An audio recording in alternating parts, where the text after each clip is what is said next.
सोचिए, साल 1921 जब हड़प्पा सभ्यता की खोज हुई तो पूरी दुनिया सचमुच हैरान रह गई। भारत में एक ऐसी सभ्यता मिली थी जो अपने वर्ल्ड क्लास शहरों के लिए जानी जाती थी।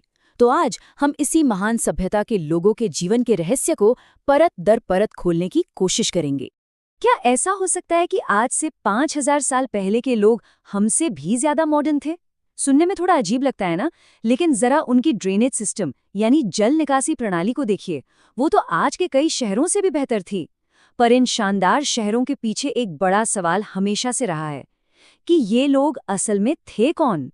तो हाँ, उनकी शहर बनाने की कला तो कमाल की थी, पर आज हम इन ईंटों और दीवारों से परे देखने वाले हैं।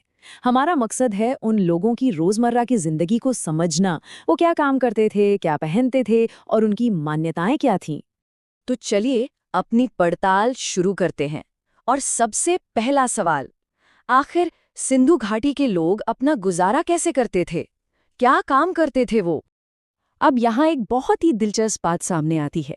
हम हड़प्पा को उसकी शानदार शहरी प्लानिंग के लिए जानते हैं, लेकिन आपको जानकर हैरानी होगी कि इस महान शहरी सभ्यता की नींव असल में ग्रामीण थी। जी हाँ, उनकी इकोनॉमी का जो मेन इंजन था वो थी खेतीबाड़ी। और ये कोई छोटी मोटी खेती नहीं थी। वो बड़े पैमाने पर गेहूं, जौ, मटर और तिल जैसी कई फसलें उगाते थे। हमें कालीबंगा में जुते हुए खेतों के निशान मिले हैं, और तो और शोरतोगई में सिंचाई के लिए नहरों के सबूत भी मिले हैं। मतलब वो खेती की एडवांस तकनीकें जानते थे।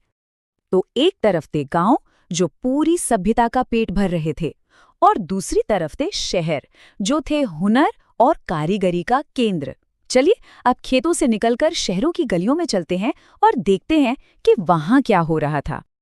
आप अंदाजा लगाइए, लोथल और चन्होबड़ो जैसी जगहों पर तो मनके और मोहरे बनाने की पूरी पूरी फैक्ट्रियां मिली हैं।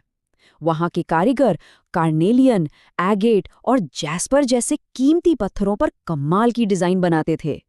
और सिर्फ यही नहीं, टेराकोटा के खिलौने जैसे पहिए वाली गाड़ियां और चूड़ियां भी बड़े पैमाने पर बनाई जाती थीं। अच्छा, काम धंधे की बात तो हो गई। अब जरा उनकी पर्सनल लाइफ में झांकते हैं। मतलब वो लोग पहनते क्या थे, उनका फैशन सेंस कैसा था। अब देखिए, हमारे पास कोई तस्वीरें तो है नहीं, तो पुरातत्वविदों ने वहां मिली मूर्तियों को देखकर अंदाजा लगाया है। माना जाता है कि महिलाएं ऊन या कपास से बनी छोटी स्कर्ट पहनती थी और अपने बालों का जोड़ा या चोटी बनाती थीं। पुरुषों के बारे में जानकारी थोड़ी कम है, पर अनुमान है कि वे धोती जैसा कोई कपड़ा और उसके ऊपर एक शॉल ओढ़ते थे। और यहाँ एक मजेदार बात, आजकल जो दाढ़ी रखने का इतना ट्रेंड है ना, ये कोई नया नहीं है। ये तो भाई 5000 साल पुराना फैशन है। जी हाँ, हड़प्पा